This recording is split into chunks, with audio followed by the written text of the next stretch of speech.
Question 1. The acronym DIPS stands for A. Disability, Individuality, PT, Privacy, Scope of Practice. B. Disability, Independence, Preferences, Policies, Sympathy.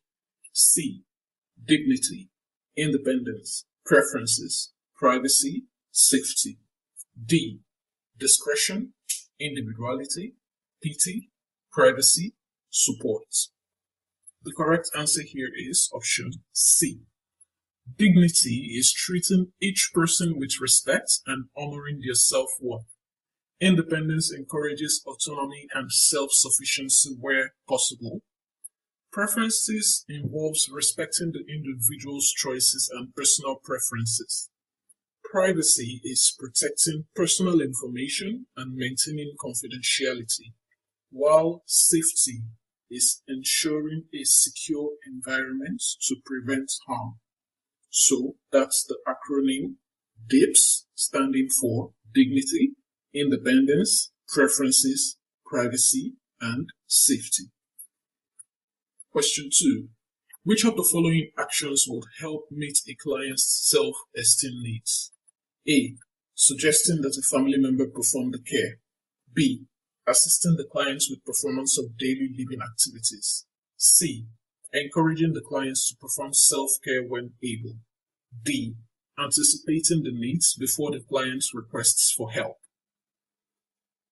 The first option, suggesting that a family member perform the care, can undermine the client's sense of independence and self-worth by implying that they cannot manage without help.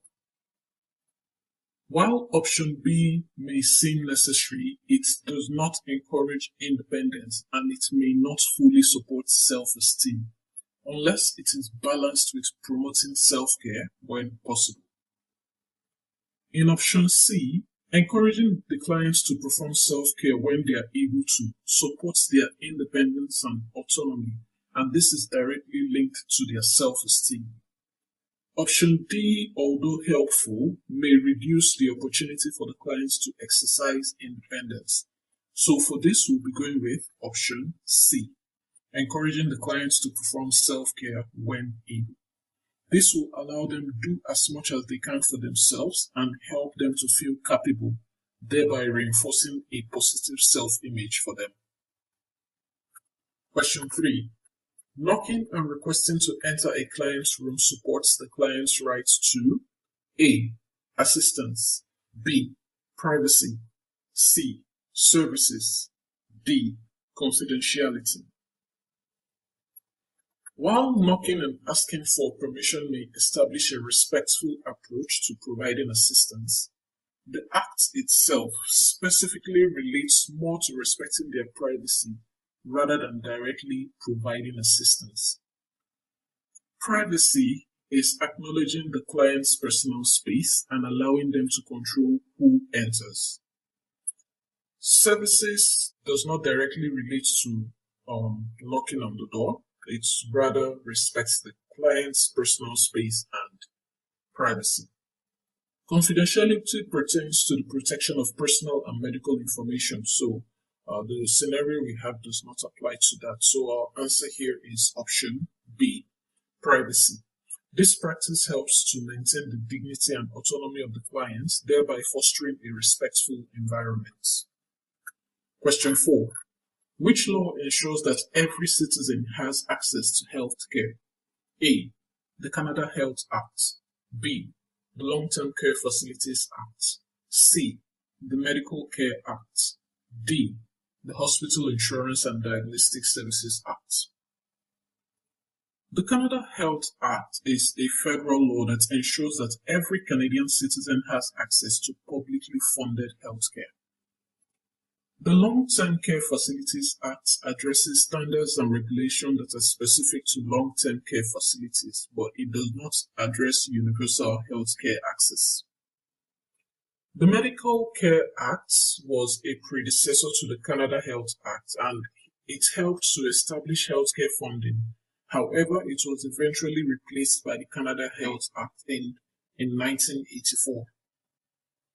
The Hospital Insurance and Diagnostic Services Act was passed in 1957 and it provided initial federal funding for hospitals and diagnostic services, but it does not encompass all aspects of healthcare coverage as the Canada Health Act does. So our answer here is option A, the Canada Health Act. It establishes principles and criteria for provinces and territories to receive federal funding for health services that aims to provide comprehensive, universal, accessible, portable, and publicly administered healthcare. This act is the foundation of Canada's healthcare system and it guarantees equitable access to necessary medical services for all residents. Question 5. The residence units, A, is kept clean by the residents. B, should be as personal and homelike as possible. C, should always have dim lighting. D, is arranged for staff convenience. In option A, while some residents may be able to help maintain tidiness, it is generally the responsibility of the facility staff to keep the units clean, especially if the resident has limitations or needs assistance. For option B, the residents' unit should be arranged in such a way that they feel comfortable and it creates a welcoming, supportive environment.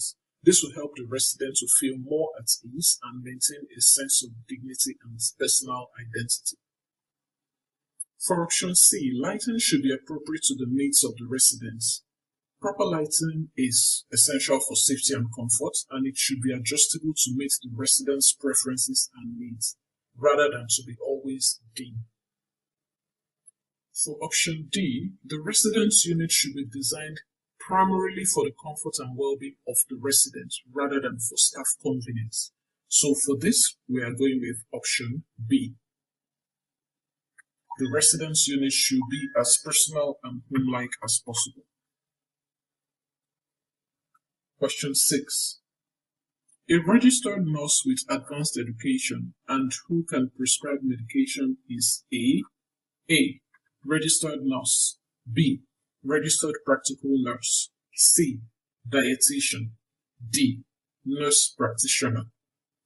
While registered nurses have significant medical knowledge and can perform many patient care tasks, they do not have the authority to prescribe medication unless they pursue the additional NP certification. A registered practical nurse provides practical nursing care, but they do not have the advanced education or prescribing authority that a nurse practitioner holds. A dietitian specializes in nutrition and diet planning, but they do not provide general medical care or even have prescribing authority. A nurse practitioner is a registered nurse with advanced education, either a master's or a doctorate degree, and they have additional training and certification. They are licensed to diagnose illnesses, prescribe medications, and perform certain medical procedures, and this distinguishes them from the other nursing groups. So for this, our answer is option D, a nurse practitioner. They are the ones that have the advanced education and they can prescribe medication. Question 7. Giving responsibility of non-controlled acts refers to A. Standing orders. B. Assignments. C. Delegation. D. Transfer of function.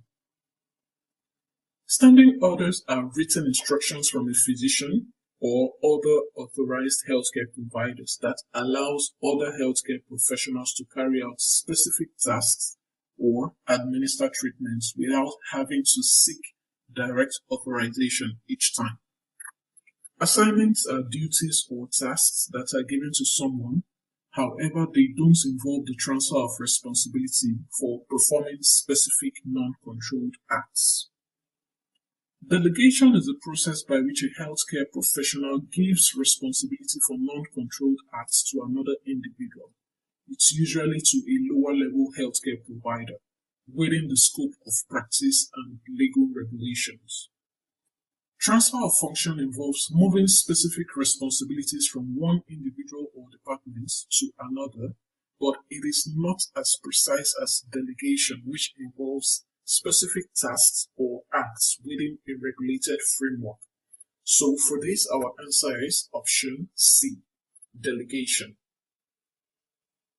So in this process, a healthcare professional gives responsibility for non-controlled acts to another individual, like a nurse or a personal support worker. However, this will be within the scope of practice and legal regulations. This will allow delegated individuals to perform tasks that they are competent to handle, but would otherwise be outside their usual duties. Question 8. When a patient is discharged from a long-term healthcare facility, how is their medical record handled? A. It is destroyed to ensure confidentiality. B. It is sent home with the patient as their property. C. It is retained by the patient's family. D. It is permanent and stored in keeping with provincial legislation. In option A, destroying the record upon discharge would violate retention requirements and make it unavailable for future references. For option B, medical records are legally the property of the healthcare facility and not the patient. While the patients have the right to access their records, they don't have the right to take the original records. In option C, the original records, like we mentioned in option B, it stays with the facilities and it is not transferred to family members. So this means our answer is option D. Medical records are considered permanent and they are typically retained by the healthcare facility in accordance to provincial or territorial legislation. This ensures that patient information remains confidential and accessible for future healthcare needs or legal purposes. Each province and territory in Canada has their specific regulations regarding the retention period, storage, and handling of medical records in order to ensure privacy and confidentiality. Question 9. Canadians who travel to other parts of the country still maintain their provincial or territorial healthcare coverage under what principle of Medicare? A. Universality. B. Portability. C. Public administration. D. Comprehensiveness.